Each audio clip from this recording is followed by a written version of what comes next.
अस्सलाम वालेकुम नाज़रीन। प्रोग्राम बिहाइंड द न्यूज़ सां गॾु मां जो मेज़बान मेराज हबीब। बैरिया टाउन जी वालार ख़िलाफ़ काल्ह सिंध एक्शन कमेटी जे सॾ ते कराची में धरती धरण जो समुंड उथली पियो। बैरिया टाउन जे मुख्य गेट आॾो कामयाब एहतजाजी धरणो हंयो वियो। सिंध एक्शन कमेटी जे सॾ ते निटण उस ऐं सख़्त गर्मी तोड़े रुकावटुनि जी परवाह न कंदे धरती धणी पंहिंजो पुरअमन एहतजाज रिकॉर्ड कराइण लाइ सिंध जी कुंड कुड़छ मां पहुता। मुख़्तलिफ़ क़ौम परस्त ऐं सिंध दोस्त पार्टियुनि, अदीबनि, दानिशवरनि, सहाफ़ियुनि, मुतासिर ॻोठाणनि, औरतुनि तोड़े ॿारनि समेत समाज जे मुख़्तलिफ़ तबक़नि सां तालुक़ रखंदड़ जुलूस जी शिकिल में धरणे में शिरकत कई, जेको 5 कलाकनि ताईं जारी बि रहियो ऐं धरणे में रश वधी वञण करे M9 मोटरवे बि बंदि थी वियो। तोड़े जो सॼी सिंध मां निकिरंदड़ काफ़िलनि खे मुख़्तलिफ़ शहरनि में पुलिस ऐं हुकूमती इंतज़ामिया पारां रोकियो वियो। उन बावजूदि धरती धणी वॾे अंग में बैरिया टाउन जी मुख्य गेट आॾो गॾु थिया। सिंधवासियुनि सिंधी वसंदियूं ड्राइण ख़िलाफ़ एहतजाज कंदे इहा घुर कई त गैर क़ानूनी अॾियल बैरिया टाउन धरती धड़ियुनि जे पेरनि हेठां ज़मीन खिसकाए रहियो आहे, जंहिंखे फौरी तौर ते रोके कार्रवाई कई वञे। कराची खां हैदराबाद ताईं ठहंदड़ स्कीमूं धरती धड़ियुनि खे अक़लियत में तब्दील करण जी साज़िश आहिनि, जिन खे फौरी तौर ते रोकियो वञे। धरणे वारे हंधि स्टेज क़ाइमु कयो वियो हो, जॾहिं त उते मुख़्तलिफ़ किताबनि जा स्टॉल पिणु नज़र आया। बैरिया टाउन जी गेट जे ॿिन्ही पासनि खां परे परे ताईं अवाम मौजूदु हो। धरती धड़ियुनि कामयाब धरणो हणी पंहिंजो एहतजाज रिकॉर्ड करायो। धरणो जारी हो ऐं क़यादत पारां इहो ऐलान थियल हो त राति ताईं ही एहतजाज जारी रहंदो। उन दौरान ऐं धरणे में कुझु शरपसंदनि पारां धरती धड़ियुनि जे एहतजाज खे नाकाम बणाइण जी नाकाम कोशिश कई वई। कुझु टोलियुनि में मौजूदु शरपसंदनि पारां बैरिया टाउन जी मुख्य गेट खे बाहि ॾिनी वई। उन दौरान ई कुझु वधीक शरपसंद बैरिया टाउन अंदरि पहुता, जिते उते मौजूदु स्टेट ऑफिस ऐं शोरूम खे नुक़सान पिणु पहुचायो वियो ऐं बाहियूं ॾिनियूं वियूं, जंहिं दौरान पुलिस पिणु मौजूदु हुई, पर जेसिताईं नुक़सान न थियो तेसिताईं को बि वेझो न आयो। बाहि वारे वाक़े दौरान मुसलसिल स्टेज तां शरपसंदनि बाबति ऐलान थींदा रहिया त बाहि ॾींदड़नि सां सिंध एक्शन कमेटी जो को बि तालुक़ न आहे ऐं वाक़ियो सिंध एक्शन कमेटी जे पुरअमन एहतजाज खे नाकाम करण जी साज़िश आहे। सिंध एक्शन कमेटी जे मुख्य स्टेज तां जंहिं वक़्तु बाहि ॾिनी पई वञे ऐं जंहिं वक़्तु इहे साज़िशूं थियनि पियूं, उन वक़्तु कहिड़ा ऐलान थिया, अचो तव्हांखे ॾेखारियो।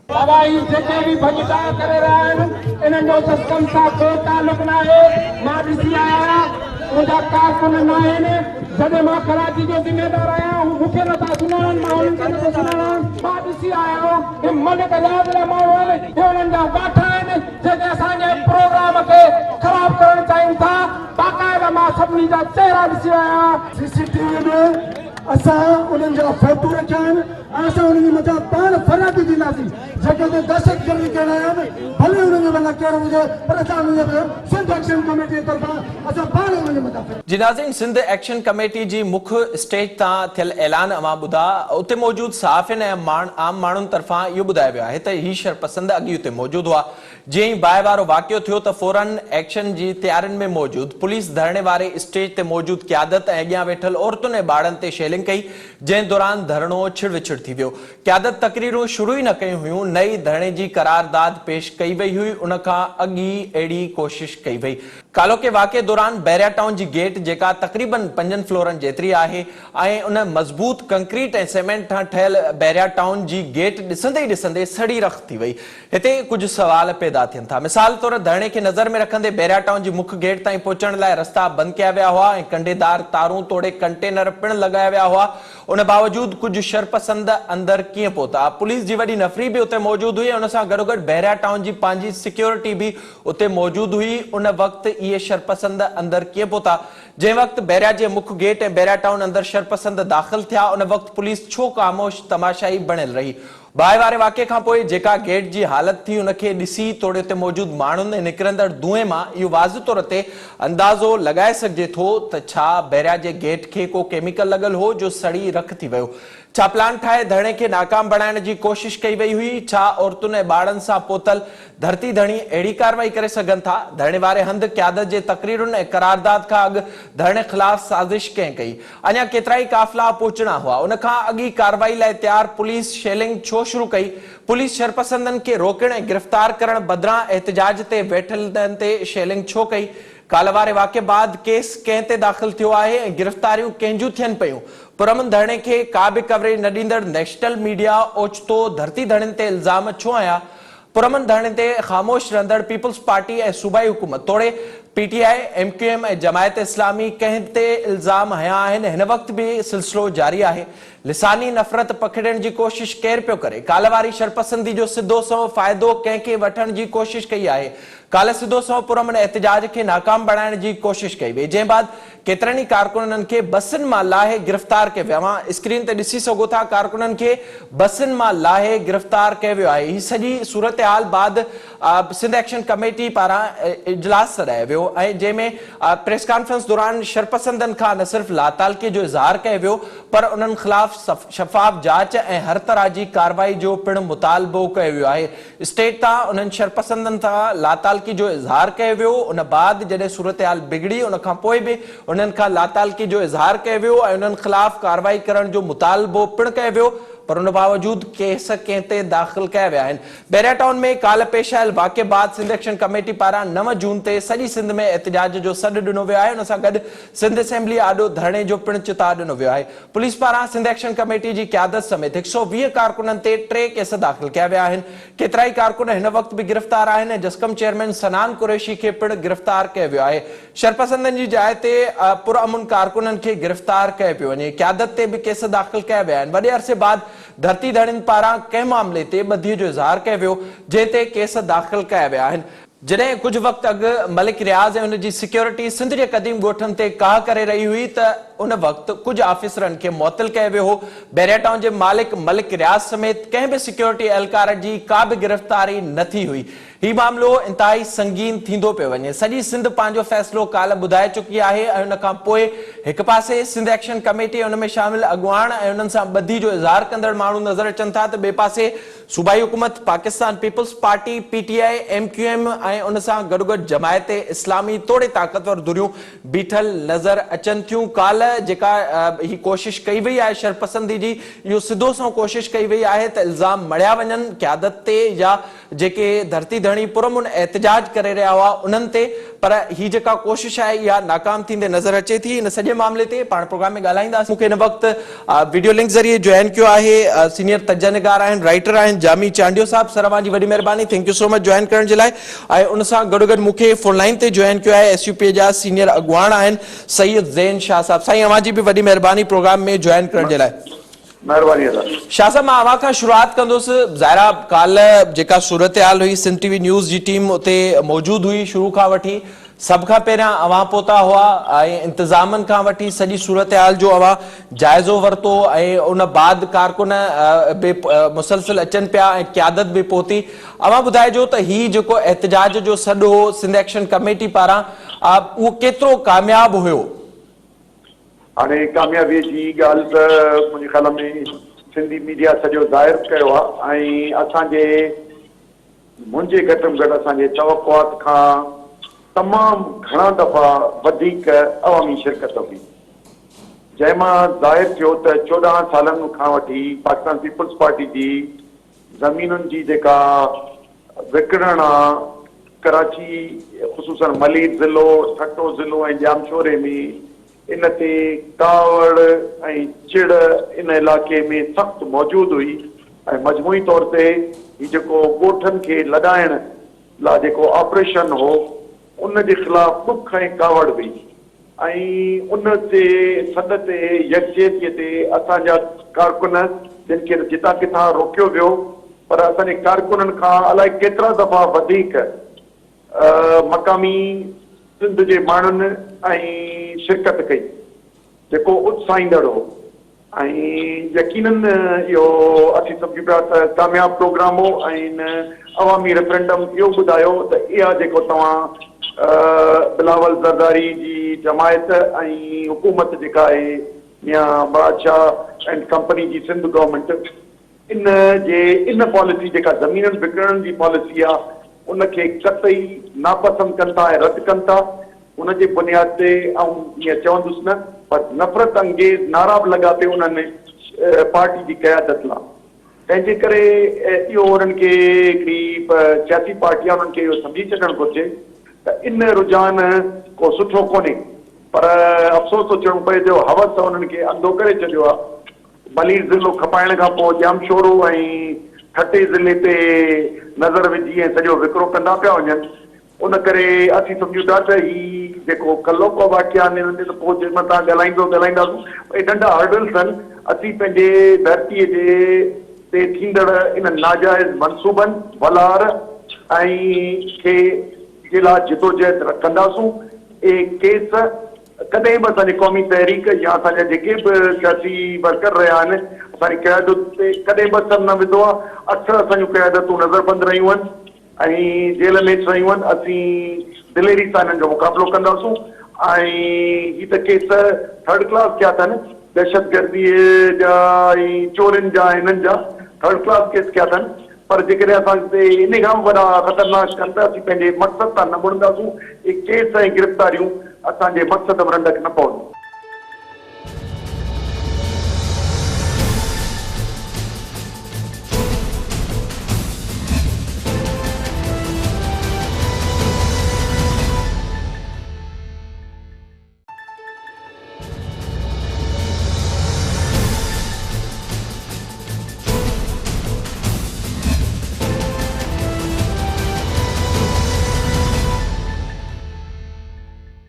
जामी साहब, अवां ॿुधाइजो ज़ाहिरा जेको काल सिंध जो रद्दअमल साम्हूं आयो आहे ऐं जेको असां ॾिठोसीं, जीअं ज़ैन शाह साहब पारां बि ॿुधायो वियो त मुख़्तलिफ़ शहरनि में रुकावटूं हुयूं, अवां बि उते मौजूदु हुआ ऐं उन बावजूद बि वॾे तादाद में सिंध जे अवाम पारां इन्हनि मनसूबनि खे रद्द कयो वियो आहे जेके गुज़िरियल केतिरे ई अरसे खां हलनि पिया।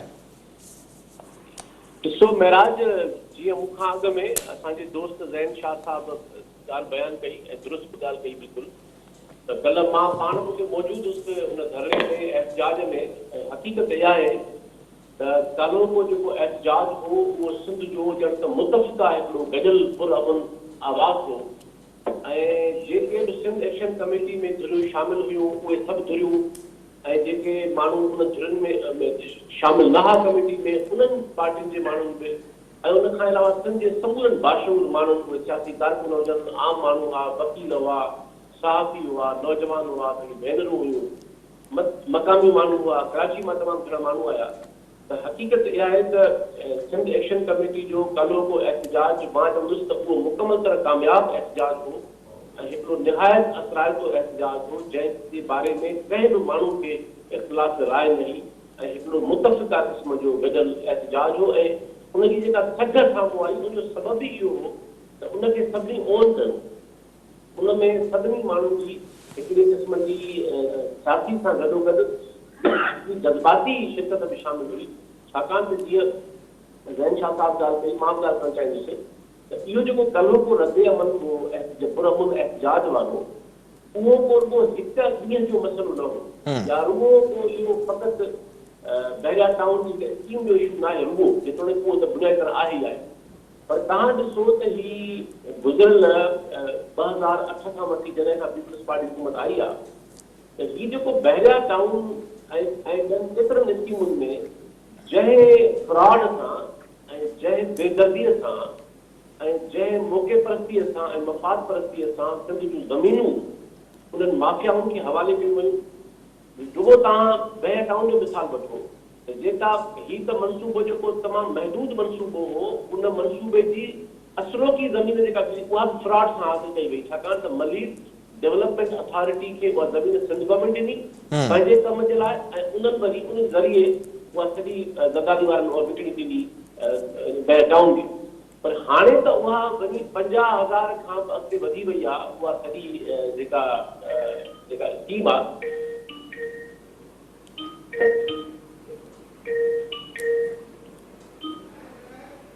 जी जामी साहब, कंटिन्यू कजो प्लीज।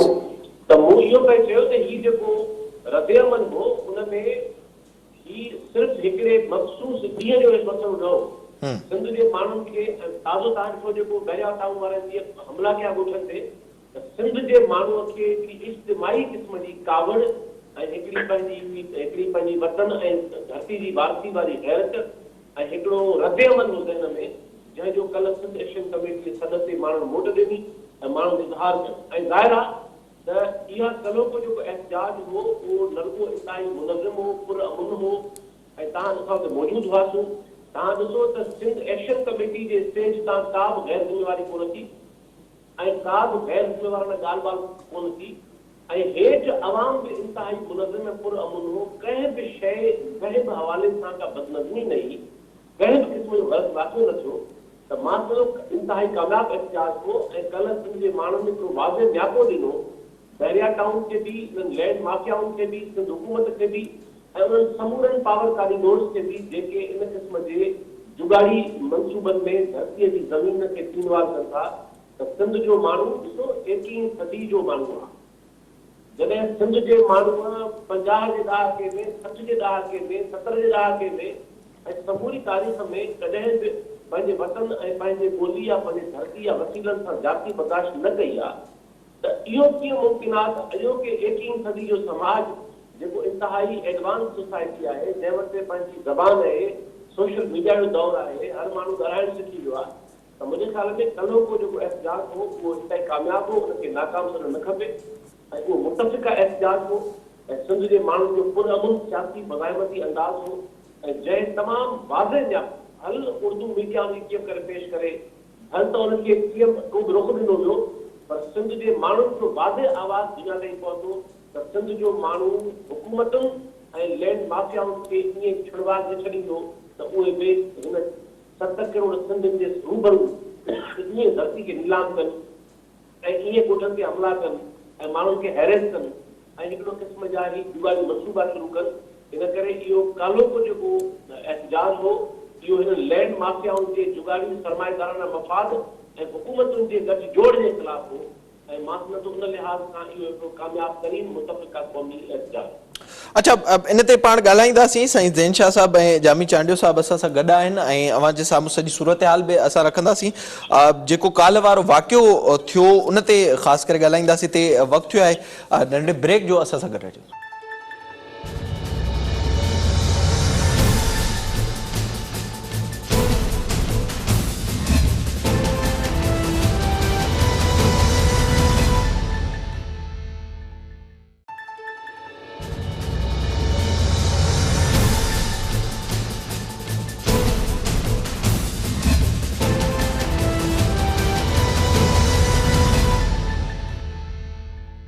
प्रोग्राम में एक भेरो ॿीहर भलीकार। शाह साहब ॿुधाइजो, ज़ाहिरी तौर ते काल्ह जॾहिं तक़रीबन 5 कलाकनि खां मथे ताईं ही एहतिजाज जारी हो, उन खां पोइ बाहि वारो वाक़ियो पेश आयो। जॾहिं बाहि वारो वाक़ियो साम्हूं आयो, ज़ाहिर उन खां अॻु में जॾहिं सिंध एक्शन कमेटी पारां इहो बि ॿुधायो वियो त नारा बि स्टेज तां हणाया वेंदा ऐं उन बाबति पूरी स्ट्रेटेजी बि तयारु थियल हुई। पोइ जॾहिं इहो वाक़ियो पेश आयो त सिंध एक्शन कमेटी उतां ऐलान कया त उहे माण्हू सिंध एक्शन कमेटी मां न आहिनि, न हू उन्हनि खे सुञाणनि था, न सिंध एक्शन कमेटी वारा अॻुवाण उन्हनि खे सुञाणनि था, ही के ॿिया आहिनि ऐं ही कोशिश थिए पई।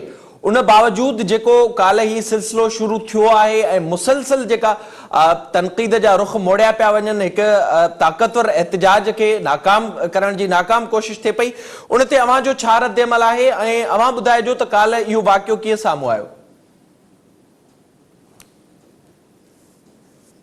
इब्तिदा खां वठी आख़िर ताईं उते हुउसि, तमामु सुहिणे नमूने सां ऐं सभु उत्साहींदड़ जेको उते मिलियो पिए उनजी दिलि बार बार पई थी ऐं तमामु ख़ुशीअ सां हुनजो इज़हार पियो कयो। उन वक़्त ते अहिड़ो हिकिड़े पासे खां असांजो तक़रीबन बैरिया जे गेट खां ॿाहिरि हाईवे ते हो एहतिजाज, उन जे विच में बैरिया जे गेट जेको हो उन ते खारदार तारूं ऐं पुलिस ऐं बैरिया जी सिक्योरिटी रहे थी। असांजी घणा फैमिली मेंबर्स इन बैरिया में रहंदा आहिनि। मुंहिंजो उते अचण वञण जो तफ़सीली मुंहिंजो रहणु उते थींदो रहंदो आहे, त उते सॼी सिक्योरिटी इन लाइन में पुलिस बि हिते हुई। असां सां पुलिस गॾु कान हुई, असां सां कम्युनिकेशन में न हुई, पर हिते सॼी हुई। उन वक़्त ते नज़र आयो त पुलिस गुम थी वई, पुलिस उते साम्हूं नज़र न आई। बैरिया जी सिक्योरिटी पुलिस जी तइदाद खां वधीक आहे। ऐं अंदरि जो अहवालु ॼाणंदो आहियां। ॿियो त गेट ते जिते ॿाहि लॻी हिते सिक्योरिटी जा कमरा आहिनि ठहियल। ॿ अॻियां जेको अली प्लाज़ा हो जिते लॻी उते सिक्योरिटी जी ऑफिस आहे ऐं अॻियां मेंटेनेंस ऑफिस आहे। आउं पोइ थो चवां त उन वक़्त ते इन जो पुलिस जो गुम थी वञणु सरकार जे मौजूदा सिंध हुकूमत जे प्लान्स में के मोरा असांजे दहशतगर्द असांजे सियासी पार्टियुनि मां के मोहरा जो इस्तेमाल थी सरकार की रिसाबंदी ते थियो मूंखे 2 ॾींहं अॻु हिकिड़े साहब ई दोस्त चयो सीनियर साहब या उन जो प्लान ठही चुको आहे असां ते केस थींदा मूं चयो केसनि लाइ का असां ॾिना कोन आहियूं असीं पतन बचाइण निकिता आहियूं सो चवण जो मक़सदु इहो त इहो वाक़ियो सिंध जी हिकिड़ो असांखे लॻे थो सिंध सरकार जी दहशतगर्दी ऐं चोरी असांजे मोहतरम सजाद चांडियो अवामी तहरीक जो अॻुवान आहे ऐं मूं ते चोरी ऐं फुर जा केस कया अथनि हाणे अहिड़े क़िस्म जी ख़लीज़ हरकत इन्हनि ज़रदारी ऐं कंपनी मां थी सघे थी त असांखे सियासी केस कनि ॿियो को केस कनि सो उन करे ही प्लान हो कहिड़े नमूने सां केस करणो आहे पहिरीं कोशिशि कई वई त स्ट्रेंथ घटायूं माण्हुनि जूं रुकावटूं विझूं पोइ आदत घुटी त पोइ क़यादत खां ते केस करियूं ऐं ॿियो त अफ़सोस आहे असांजे मुराद गबोल ते केस कयो अथनि जेको जंहिंजी पनी पहिरीं नंबर ते ऑपरेशन थियो उन फबाइण थियो वरी त वीचारो घर वेठो उनखे ते बि केस कयो अथनि असुल में असां ते केस करे असांखे भॼाइण था चाहिनि असीं जिदोजहद खे तेज़ कंदासूं त इहे मुराद गबोल या ॿिया जेके दोस्त आहिनि उन्हनि ते केस न कनि उन करे हथरादो नाटक आहे ॿियो असांखे अफ़सोस रुगो हिकिड़ो थो थिए 2 ॾींहं अॻे असां उर्दू मीडिया खे दावत ॾिनी हुई त तव्हां अची कजो हिनखे कवर कजो असांखे सभिनी उर्दू अख़बारनि मना कयो त असांखे पंहिंजे मालिकनि चयो आहे त असांखे इश्तिहार ॾियनि था टीवी चैनल्स खे ऐं अख़बारनि खे असीं न ईंदासीं अफ़सोस ॻाल्हि कयो की ॻाल्हि जेका अफ़सोस थो थिए त MQM पाकिस्तान हक़ीक़ी ऐं ही जेका जमात इस्लामी इन्हनि प्रेस कॉन्फ्रेंसूं करे ताकि त माजिर सिंधी माजिर और जो अंदरून सिंध का जो है हमला हुआ हूं कल नई मुल्क MQM जे वज़ीर वफ़ाक़ी वज़ीर सां ॻाल्हायो ऐं हिन ते एहतिजाज कयो त तव्हां अहिड़ी ज़बान कीअं इस्तेमालु कई आहे हुन चयो त माज़रत सां ऐं वरी हिनखे चेक कंदुसि त हिकु तरफ़ मीडिया उनखे कवर करण लाइ उर्दू मीडिया पोइ सॼी अची वई ऐं उनजो मनफ़ी प्रोपेगेंडा सॼी टीवियुनि ते ॾिनो वरी जेके 4 पार्टियूं आहिनि कराचीअ जूं उन्हनि चइनि खे सिंध दुश्मन ऐं सिंधी दुश्मन करे सिंधी माजिर तज़ाद खे ॾिनियूं जंहिंमें पहिरियां टाउन में अक्सरियत सिंधी आबादी रहंदी आहे 3 वरी ही जेको प्रोपेगेंडा हुकूमत जेको अफ़सोस थो चवणो पए IG ऐं DIG चवे आहे त ख़ैर पाकिस्तान पीपल्स पार्टी जो जेको सदर आहे उन प्रेस कॉन्फ्रेंस करे अची बकवास कई आहे उनखे एहतियात करे इनखे हैंडल कोन करणो इंतज़ामी मामिलो जेके उहे असां ते हणनि SP हणे या DIG हणे त CCTV लॻियूं पियूं कैमराऊं लॻियूं पियूं असां ते हणी सघनि था पर उनखे गैर सियासी अंदाज़ में छो त हुननि जी पार्टी जा अॻुवान इन जो मॉनिटरी फ़ाइदो वठनि था उनजे करे पीपल पार्टी साम्हूं आई न की इंतज़ामिया पुलिस साम्हूं आई उन जी प्रेस कॉन्फ्रेंस में उन करे असीं सोचियूं पिया त ही हथरादो सिंध हुकूमत जो छो त सिंध हुकूमत जो कराची खां हैदराबाद ऐं कराची खां ठटे ताईं ज़मीन अधु विकिणी चुका आहिनि ॿियो भॿाइण जो प्रोग्राम आहे उन करे मॉनिटरी बेनिफिट लाइ जेको हिन ख़िलाफ़ आवाज़ उथारींदो उन ते दहशतगर्दी ऐं चोरी ऐं फुर ऐं उनजा केस कंदा उनजे करे आउं सम्झो वाक़ियो डिज़ाइन जो बाय सिंध गवर्नमेंट उनमें मोहरा कुझु हेठियां सियासी वर्कर ज़रूर के थिया हूंदा जेके हुनजा मोहरा थी हुनजा पेड थी ऐं कमु कयो हूंदो अच्छा जामी साहब अवां ॿुधाए जो काल जेको ही वाक़ियो पेश आयो ज़ाहिरा अञा जेका क़यादत हुई उनखे अचणो हुयो ऐं करारदाद पेश करणी हुई कामयाबी सां धरणो जारी हो अञा पोइ ते केतिरा ई काफ़िला हुआ इहो ऐलान बि थियल हो त ही एहतिजाज राति ताईं जारी रहंदो उन खां अॻु इहा कोशिशि कई वई पोइ असां ॾिठोसीं त सिधा शेल फायर कया विया स्टेज तरफ़ ऐं पोइ माण्हुनि खे छिड़ विछिड़ करे वियो जेका आसपास में नफ़री मौजूदु हुई उहा तयारु वेठल हुई त को अहिड़ो वाक़ियो थिए त जीअं हू ॿाहिरि निकिरी अचनि अवां हिनखे काल्ह वारी सूरत हाल ते अवांजी कहिड़ी राय आहे ॾिसो महराज कल्ह त ज़ाहिरा असां हुते हुआसीं ऐं जेको कुझु थियो असांजे साम्हूं थियो ऐं मां हुते पंहिंजी ॻाल्हि कयां थो कल्ह जॾहिं असां निकितासीं हैदराबाद खां त लाला रहमान साम्हूं ऐं मां गॾु निकितासीं हैदराबाद मां त असांखे जामशोरे वटि टॉल वटि जेको रवैयो हो पुलिस जो मजमूई तरह वो इंतहाई नामुनासिब हो सभिनी माण्हुनि जो। यानी मास्क जो बहानो करे माण्हुनि खे रोकियूं पए ऐं माण्हुनि सां काफ़ी बदतमीज़ी कयूं पए, जंहिंते मूं उते मौजूदु ऑफिसर खे सां प्रोटेस्ट कयो ऐं चयो थी बदतमीज़ी ग़लति आहे ऐं पोइ हुन माज़रत कई। पर मुंहिंजो माज़रत जो मसइलो न आहे त पोइ मूंसां पर्सनली कंहिं कई आहे, पर मजमूई तरह माण्हू वञनि पिया एहतिजाज में, उन्हनि सां रवैयो दुरुस्त न आहे इहो।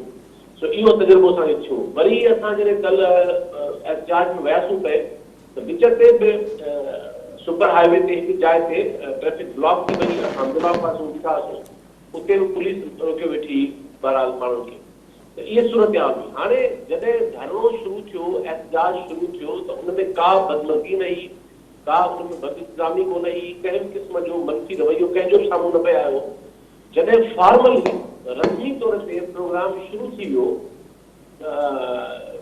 एक्शन कमेटी जो लीडरशिप पारां, त सभिनी माण्हुनि ॾिठो ऐं महसूसु कयो त जीअं ई प्रोग्राम शुरू थियो ऐं तकरीरूं शुरू थियूं त उन हाईवे जे ॿिन्ही पासे, यानी बहरिया टाउन जे गेट वारे पासो ऐं जंहिं ॿिए पासे उनजो टॉल आहे, उन ॿिन्ही पासे ॾांहुं इहे माण्हू मख़सूस माण्हू आया हुआ, उन्हनि जो इहा गड़बड़ शुरू थी वई। ऐं मूं पाण ॾिठो त हिकु मौक़े ते ज़ैन शाह साहिबु तस्दीक कंदो त मां पाण पासे में वेठो हुउसि, जॾहिं इहा सूरत हाल घणी वधण लॻी त ख़ुदि ज़ैन शाह साहिबु हेठां पिंडार मां उथी बि मुतालबो कयो त उतां घुर कई त फवाइनि खे रोकियो, उन्हनि जे ॻाल्हायो वञे। ऐं ज़ैन शाह साहिबु उथी बि चयो ऐं जंहिं ते उन्हनि बाक़ाइदा माण्हू मोकिलियो, उनखे को पर कंहिंजी ॻाल्हि न मञियो। हाणे ॻाल्हि इहा आहे त हू माण्हू केरु बि हुआ ऐं कहिड़े बि वेस में हुआ या कहिड़े बि क़िस्म अंदाज़ सां हुआ, पर हिकिड़ी ॻाल्हि यकीनी आहे, असां ॾिठी हुजे उहा इहा आहे त ॾिसो एहतिजाज त सुपर हाईवे ते हो ऐं बहरिया टाउन वारे पासे शुरू में पुलिस बीठी जेका बाद में गुम थी वई ऐं बहरिया टाउन जी पंहिंजी सिक्योरिटी बि गुम हुई। को हिकु माण्हू कोन हो जेको माण्हू कंहिं हुनखे रोके हा, भला मुनदा त रोके हा।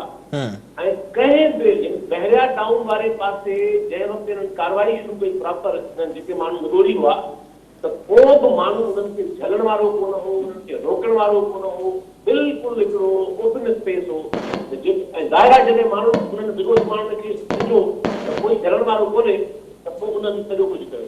साॻी तरह जेको ॿिए पासे जंहिं पासे टॉल जूं चौकियूं टे जेके कैबिन्स चढ़ियूं, त इहा त तमामु हिकिड़ी सम्झो त इन शक खे यकीन में थी ॻाल्हि बदिलाए त असां पाण ॾिठो त उन्हनि टिनी कैबिन्स जे साम्हूं रेंजर्स जा सिक्योरिटी एहलकार बीठा हुआ, छाकाणि त उते त पुलिस बि कोन हुई ऐं उन्हनि खे बिल्कुलु कोन झलियो या कुझु चयो।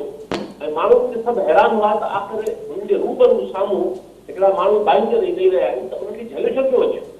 त इहा सॼी सूरत हाल। ऐं पोइ जॾहिं इहा बदमज़गी पैदा थियणु शुरू थी त सिंध एक्शन कमेटी जे उन जेका स्टेज हुई जिते सभई अॻवान मौजूदु हुआ, उतां बार बार ऐलान थिया, हिदायतूं ॾिनियूं वियूं, उन्हनि खे मना कयो वियो, इलाही बख़्श मलिक साहिब खे मोकिलियो वियो, उहो पाण ॻाल्हाए थी बवा सां माण्हू सुञाणो कोन था, असां माण्हू न आहिनि ॿिया माण्हू।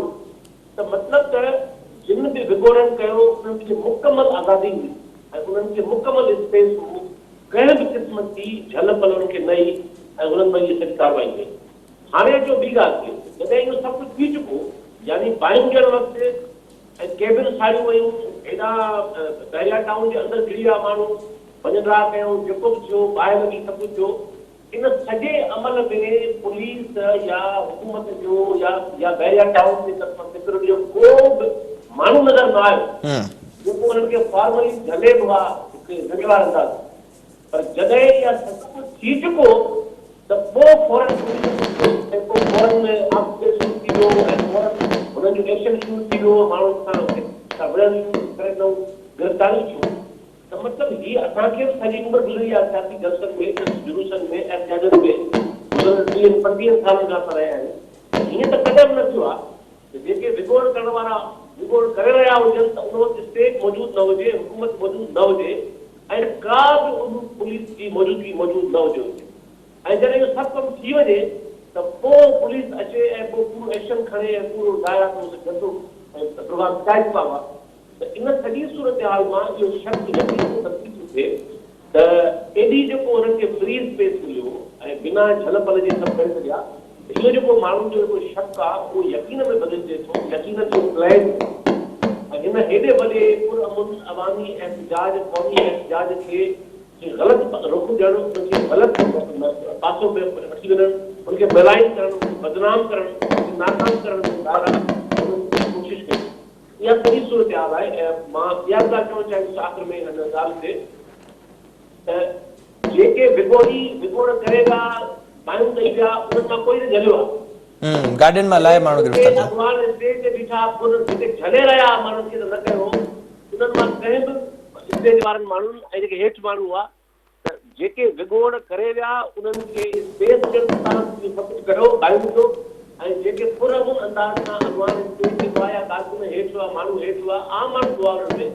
उन्हनि खे तशदुद करणु, उन्हनि खे धमकाइणु, उन्हनि खे आसूगेत फिटी करणु ऐं पोइ उन्हनि ते दहशतगर्दी एक्ट जा केस क़ाइमु करणु, मुंहिंजे ख़्याल में इहा ख़ुदि हिकिड़ी दहशतगर्द कार्रवाई आहे। ऐं इनखे असां कंडेम कयो आहे, सिंधी सिंध कंडेम कयो आहे। ऐं इहो दरअसल नज़र ईअं थो अचे त इहो सॼो जेको मामिलो थियो इहो इन लाइ थियो त जेका हीअ माण्हुनि जी ॿधी आहे ऐं माण्हुनि जो जेको पुरअमन जमहूरी अंदाज़ सां एहतजाज आहे, इहो इन साॻी सघ सां अॻिते न वञी सघे ऐं हुकूमत जवाब पैदा करे ॿिए दफ़े लाइ त उहो न करण ॾे इन क़िस्म जा एहतजाज। त मुंहिंजे ख़्याल में ही बिल्कुलु हाणे नज़र अचे थो त इहा हिकिड़ी स्ट्रेटजी हुई जंहिं ते हुननि अमल कयो आहे। ऐं हाणे बजाए ॾिने सिंध एक्शन कमेटी जो जेको तय थियल प्रोग्राम हो उहो हुते अनाउंस थिए हा ऐं उहो अञा अॻिते वधे हा, ज़रूरत ते वेंदो, पर हाणे उन्हनि जे बारे में उन्हनि ते केस क़ाइमु करे उन्हनि खे माण्हुनि ज़ाहिरी तौर ते जेको असांखे लॻे ई थो त इन सॼे क़ौमी सॾ खे ऐं माण्हुनि जी सॾ खे ऐं इन मज़ाहिमती आवाज़ खे सबूताज करण लाइ कमु कयो। अच्छा शाह साहब, अवां आगाह कजो, जीअं जामी साहब असांखे तफ़सीलन काल वारी सूरत हाल बाबति आगाह कयो। हिन वक़्तु सनान ख़ान गिरफ़्तार थी चुको आहे, डॉक्टर कादिर मक्सी जे घर ॿाहिरां पुलिस मौजूदु आहे ऐं अवां लाइ बि ॿुधूं पिया मुख़्तलिफ़ जेके FIR दाख़िल थियूं आहिनि त उन्हनि जे गिरफ़्तारियुनि जूं तयारियूं हलनि थियूं। काल्ह सिंध एक्शन कमेटी पारां ऐलान कयो वियो आहे 9 तारीख़ ते सॼी सिंध में एहतजाज जो, उन बाद सिंध असेंबली ॿाहिरां एहतजाज जो चिताब बि ॾिनो वियो आहे। ॿुधाइजो त छा जेका अॻिते जी सूरत हाल आहे हिन वक़्तु असांखे जेको नज़र अचे पियो, सिंध एक्शन कमेटी वटि कहिड़ो प्लान आहे? अगरि सुभाणे का क़यादत जूं गिरफ़्तारियूं थियनि थियूं त उन बाद बि ही सिलसिलो जारी रहंदो? जामी तमामु तफ़सीली ऐं अहिड़ो ॻाल्हाए वियो जो हिन खां वधीक मूं वटि लफ़्ज़ कोन्हनि। बाक़ी सिंध एक्शन कमेटी जे बारे में आउं ज़रूरु चवंदुसि त सनान ते जेको गिरफ़्तारियूं थियो आहे असां हुनजी मज़म्मत कई आहे। 9 तारीख़ ते अरबा जे ॾींहं ते सॼी सिंध में ज़िलनि में गिरफ़्तारियुनि ख़िलाफ़ मुज़ाहिरा कया वेंदा। अॻिते जी लाइ अमल में ईंदड़ हफ़्ते सिंध एक्शन कमेटी जी गॾिजाणी छॾाईंदासूं। बाक़ी जेका सिंध एक्शन कमेटी फ़ैसिलो करे, मुंहिंजी राय त ज़ाती वधीक एक्शन कमेटी क़यादत फ़ैसिलो कंदी। आउं त जेल मां वञी केस करण जो हूंदी आहियां। आउं ज़मानतुनि जो हामी न आहियां। मूं ते अॻे बि आबादगारनि में केस कंदा आहिनि, आउं ज़मानत न कराईंदो आहियां, पोइ हुकूमत घणो करे केस ख़तमु करे छॾींदी आहे। आउं त हिन जो हामी आहियां जेल में मूंखे वठी वञनि ऐं पोइ आउं केस विढ़ा, मूंखे असांखे कंहिं कान्हे। पर वधीक जेको क़यादत फ़ैसिलो कयो त ज़मानतुनि जो या छा त उहो कंदासूं। पर इहे ज़मानतूं या गिरफ़्तारियूं इहे भक्ति आहिनि। असांजी हाणे आज़ादु करण लाइ जिदोजहद कान हलंदी। असांजी जिदोजहद हलंदी सिंध जे ज़मीनुनि ते। सिंध हुकूमत, पाकिस्तान पीपुल्स पार्टी जी हुकूमत, सिंध असेंबली छो त उन 2013 में एक्ट में MDA जे एक्ट में तब्दीली करे कई आहे। उन्हनि जो विकिरो करण ख़िलाफ़ बिलावल ज़रदारी ऐं सिंध हुकूमत जी पैदागिरीअ जे ख़िलाफ़ ऐं सिंध जूं ज़मीनूं जेके वॾा वॾा अरबपति ऐं जेके उनखे विकिरो करे ऐं हिकिड़ा वॾियूं स्कीमूं ठाहे ऐं शाहूकार ऐं धारिया माण्हू सेटल करण था चाहिनि। असांजी जिदोजहद उहा हलंदी। हीअ वक़्ती रुकावट आहे जेका हफ़्ते ॿिनि में कानूनी मामला हिकिड़े पासे थींदा। के दोस्त जेलनि में हूंदा ऐं के ॿाहिरि हूंदासूं, पर पंहिंजे वतन जी धरती जे बचाइण लाइ पंहिंजे बसार भरपूर कोशिशि कंदा रहंदासूं। असांखे उमेदु आहे त जीअं हिननि माण्हुनि लखे माण्हुनि असां ते एतमाद कंदे हिन कावड़ जो पंहिंजो इज़हार कयो, उन्हनि जो एतमाद बहाल रखण लाइ ऐं पंहिंजे वतन जी धरती बचाइण लाइ धारियुनि जी हिते कॉलोनाइज़ेशन ऐं सिंधी डेमोग्राफी बचाइण लाइ इहा जदोजहद क़ाइमु रखंदासूं त जीअं न सिर्फ़ु हीअ पीपल पार्टी ऐं सिंध हुकूमत बाक़ी थिए पर पंहिंजे वतन वारनि खे बि उमेद पैदा थिए त हिन धरती जा वारिस असीं आहियूं ऐं इन जदोजहद में असीं फातह थियासूं ऐं धारियां ऐं उन्हनि जा सिंध में रहंदड़ दलाल सियासतदान ऐं करप्ट कामोरा नाकाम थिया इन लाइ कोशिशि कंदासूं वधीक असांजी अलाह मदद कंदो। अच्छा अब जामी साहब अवां ॿुधाए जो ज़ाहिरा जॾहिं बेटन वारो मामलो साम्हूं आयो उन खां पोइ सॼी सिंध रद्दअमल ॾिनो ज़ाहिरा सिंध हुकूमत जेका NOC जारी करे चुकी हुई उन वापसि वरिती जी हाणे साईं ज़ैन शाह साहब पारां ॿुधायो वियो 2013 में लैंड रेवेन्यू एक्ट तहत जेका तब्दीली कई वई उन बाद हाउसिंग स्कीमूं असांखे नज़र आयूं ऐं उनमें मुसलसिल तेज़ी आई ख़ासि करे बैरिया टाउन वारे मामले ते तव्हां छा पिया सम्झो जेको काल्ह वारो रद्दअमल आहे उन खां पोइ जेका ही कोशिश थी आहे उन बाद रद्दअमल अञा वधंदो सिंध जे अवाम पारां ऐं उन खां पोइ सिंध हुकूमत वधीक प्रेशराइज़ थींदी या कंहिं न कंहिं हद ताईं पंहिंजी साज़िश में हू कामयाब थिया आहिनि? ॾिसो हिकिड़ी ॻाल्हि महराज तय आहे त माण्हुनि जी ताक़त खां वधीक ताक़तवर को बि न आहे।